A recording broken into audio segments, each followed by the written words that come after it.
Nas yang kita baca bersama hari ini berbicara tentang silsilah Ishak, putra Abraham.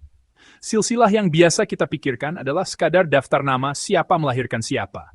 Namun, kita dapat mengetahui bahwa silsilah yang dibicarakan dalam nas hari ini bukanlah sekadar daftar nama. Kata Ibrani Toledot yang diterjemahkan sebagai silsilah di sini adalah sebuah perangkat sastra penting yang muncul berulang kali di seluruh kitab Kejadian. Dalam kitab Kejadian, ada total 10 Toledot. 5 kali muncul di bagian yang mencatat sejarah purba dari pasal 1 hingga 11, dan 5 Toledot muncul di bagian yang berisi kisah para bapa leluhur dari pasal 12 hingga 50. Kemunculan Toledot ini berperan sebagai penanda awal baru dari setiap tokoh dan peristiwa. Oleh karena itu, para ahli Alkitab kadang-kadang menyebut Kejadian sebagai kitab silsilah. Arti asli dari Toledot mengandung mak kelahiran, keturunan, generasi, dan asal mula. Ini bukanlah sekadar berarti garis keturunan, melainkan sebuah tanda teologis yang memberitahukan dimulainya generasi baru Allah, keturunan baru Allah, kelahiran baru Allah, dan sejarah baru Allah. Kisah Abraham yang berlanjut dari Kejadian pasal 12 telah berakhir bagian pertama Kejadian pasal 25. Artinya kehidupan Abraham telah berakhir. Dan nas hari ini memulai secara penuh kisah Ishak, putra Abraham. Itulah sebabnya nas hari ini menggunakan ungkapan silsilah Ishak. Pada bagian ini, Alkitab menyajikan satu tema yang harus kita perhatikan secara penting dalam kisah yang akan terungkap di masa depan. Tema itu tidak lain adalah kedaulatan mutlak Allah. Ishak dan Ribka menghadapi masalah yang sangat serius dalam memiliki keturunan. Masalah itu tidak lain adalah kemandulan. Bahkan di zaman sekarang pun, masalah mengandung kehidupan ini adalah sesuatu yang melampaui wilayah manusia. Terlebih lagi, meskipun Tuhan telah berjanji kepada Abraham bahwa keturunanmu akan menjadi banyak seperti bintang di langit dan debu di tanah. Keluarga Ishak, sang keturunan perjanjian itu, tidak memiliki anak untuk waktu yang lama. Seperti yang kita ketahui setelah membaca nas hari ini, Esau dan Yakub lahir ketika Ishak berusia 60 tahun. Ishak menikah pada usia 40 tahun. Artinya, mereka tidak memiliki anak selama 20 tahun. Ribka, seperti Sarah, kini mengalami penderitaan kemandulan. Bagi Ishak, yang telah mengalami janji Tuhan secara langsung melalui peristiwa Gunung Moria, kenyataan saat ini pastilah merupakan kenyataan yang suram. Ishak adalah orang yang secara langsung mengalami peristiwa pertemuan dengan anak domba yang telah Tuhan siapkan melalui peristiwa Gunung Moria. Namun dalam kenyataannya, waktu penantian, kegelisahan, di mana janji tidak terwujud secara konkret, sedang berlangsung. Demikianlah, bagi orang-orang beriman, bagi komunitas iman yang hidup dengan berpegang pada janji Tuhan, terkadang datang masa-masa penderitaan dan penantian yang tidak dapat dipahami.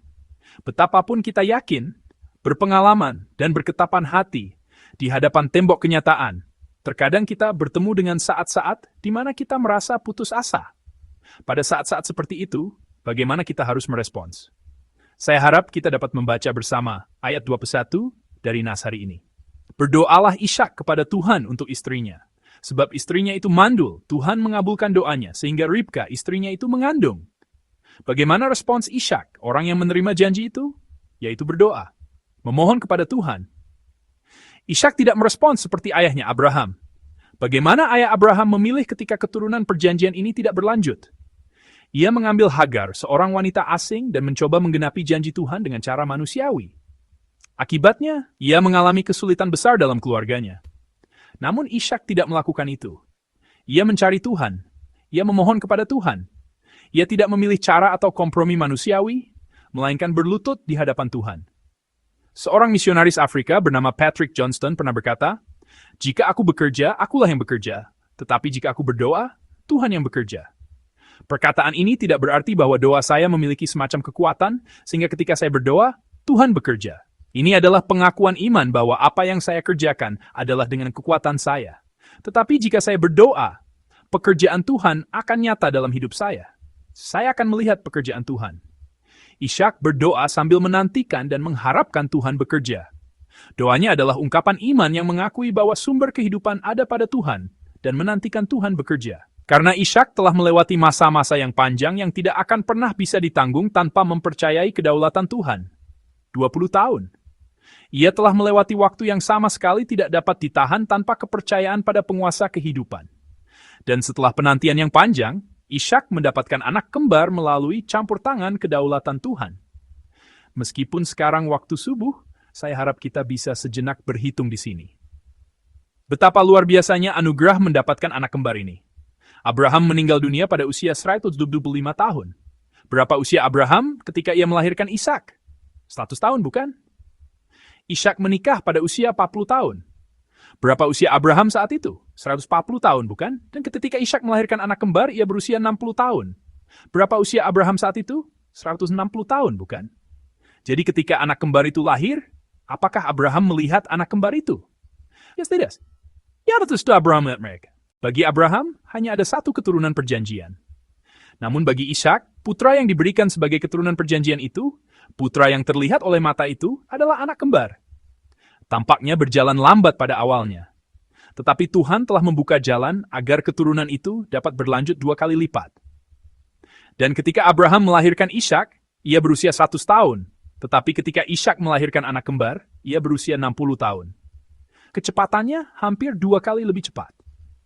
Dan jika kita melihat Kejadian pasal 47, dikatakan bahwa Yakub telah melewati 130 tahun sebagai musafir. Yakub meninggal dunia pada usia 147 tahun. Jadi, Yakub meninggalkan rumah pada usia sekitar 11 tahun. Jika Abraham berusia 160 tahun, dan Yakub ada pada usia 160 tahun, dan Yakub meninggalkan keluarga pada usia sekitar 11 tahun, itu berarti setidaknya sampai Yakub berusia 15 tahun, Abraham telah melihat Yakub dan Esau. Melihat keturunan dari keturunan, ini adalah anugerah yang luar biasa, berkat yang luar biasa. Sebagai jawaban atas doa Ishak, Tuhan telah menambahkan anugerah yang memuaskan hati Abraham dan Ishak. Di tengah kenyataan yang begitu menggembirakan dan menyenangkan ini, satu firman Tuhan yang tidak dapat dipahami oleh Ishak diumumkan. Mari kita baca bersama ayat 23 dari Nas hari ini. Firman Tuhan kepadanya, 2 bangsa ada dalam kandunganmu, dan 2 suku bangsa akan berpencar dari dalam rahimmu. Suku bangsa yang satu akan lebih kuat dari yang lain, dan anak yang tua akan menjadi hamba kepada anak yang muda.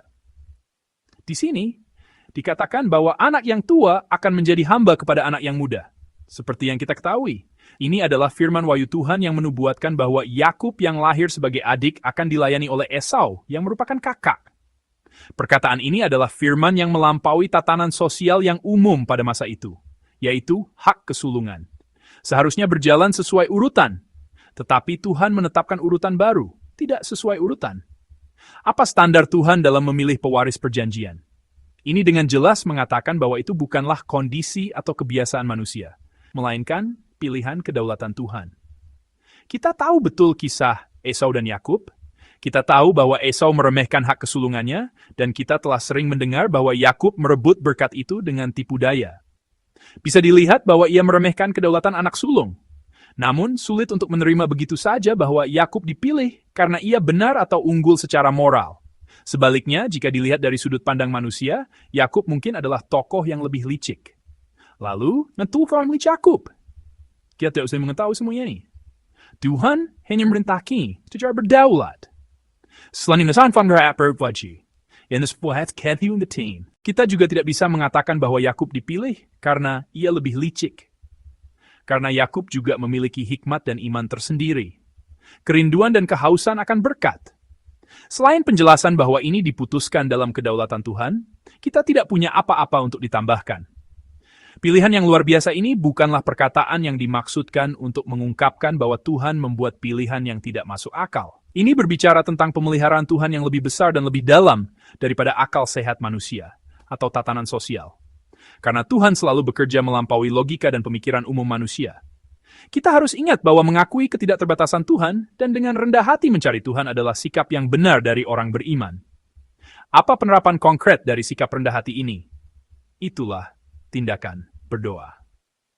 Doa adalah tindakan mengakui kedaulatan Tuhan dan merupakan ungkapan iman yang mengakui ketidakmampuan manusia dan memohon campur tangan Tuhan. Kedaulatan Tuhan tidak membuat kita tidak berdaya, melainkan memberi kita hak untuk berdoa dan mengalami karya serta anugerah Tuhan. Ishak berdoa di hadapan masalah kemandulan yang tidak dapat dihindari. Dan sebagai jawaban atas doa itu, ia mendapatkan keturunan perjanjian. Dan ia bahkan menerima wahyu konkret tentang bagaimana perjanjian itu akan berlanjut dari Tuhan. Meskipun dengan cara yang tidak kita harapkan, cara Tuhan pemikiran Tuhan selalu benar. Kelahiran Yakub sendiri adalah jawaban atas doa. Dan perjanjian yang berlanjut melalui kehidupan yang diberikan secara berdaulat juga ada dalam metode Tuhan. Kita hanya harus taat pada hal itu. Saudara-saudari yang terkasih, Tuhan adalah penguasa mutlak yang mengendalikan segalanya. Dan pada saat yang sama, Ia menjadi Allah orang yang berdoa. Kedaulatan Tuhan dan doa kita tidak pernah bertentangan. Karena doa adalah percakapan suci yang terjadi dalam pelukan kedaulatan Tuhan. Kisah kelahiran Esau dan Yakub mengundang kita ke tempat yang tidak mungkin.